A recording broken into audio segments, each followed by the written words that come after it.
All right, everybody, I want to tell you a little sad story. So, one of my favorite things to do at meeting time is to do something called Question of the Day. So, we were doing it. This was one of those ways that we could bond, because as I mentioned in my prior video, I took over someone else's classroom. So, I wanted to find a way to build community, get to know each other, just have that good overall feeling. Every morning, we'd have this question of the day. And we would go over to our mat. So here's where we'd go over to the mat after everybody had put everything away back there on their hooks. They would get to come over here for 2 minutes and they would discuss the question of the day. And the only rule was that no one could be left sitting by themselves. So if you saw someone, you'd ask them to come over and then you would have this time together to chat and get to know some friends. And a timer would go off, and then I would come over and join the group, and we would do question of the day. And I would incorporate different things like charting things or number bonds, even to tie into math, because we would immediately go into math, right? And so I have throughout this time have had anywhere between 22 and 24 students. So we would come up, we would do question of the day, and so like for example, it would be sitting over here, and I would read it as they were getting ready to listen to announcements for the morning, and that way they could kind of think about it. Anyway, so what was happening is the behaviors were just getting a little bit too out of control. Sometimes it would get too noisy. Sometimes the kids would start laying down like they were tired. Sometimes they would have side conversations and they wouldn't stay with the group. And so I gave a warning. Probably too many warnings, but again, I was within those first few weeks, 10 weeks of being together, and I wanted to really see if I, had a conversation with you at morning meeting and about, do you love doing this together? Yes, I love this too. This is one of my favorite things to do with you. I love getting to know you. But do you notice what's happening? And so we would have these conversations, probably had it a number of times. Again, if I had started with this class at the very beginning, we would have cut it out very quickly.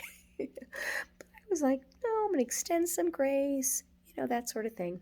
And so one day, we didn't have question of the day. And someone asked, oh, we didn't do our question of the day, Miss Norgren. I said, we didn't. And I didn't say anything more. And the next day, didn't do question of the day. Nope, we didn't do question of the day. The third day, I sat down, I said, you've been noticing we haven't been doing question of the day. Yeah? Yes. Do you remember what was happening as we were doing question of the day? They'd raise their hand. Oh, even some of the ones that were doing things, yes. I said, so it seems like at this particular time, we are not able to do question of the day.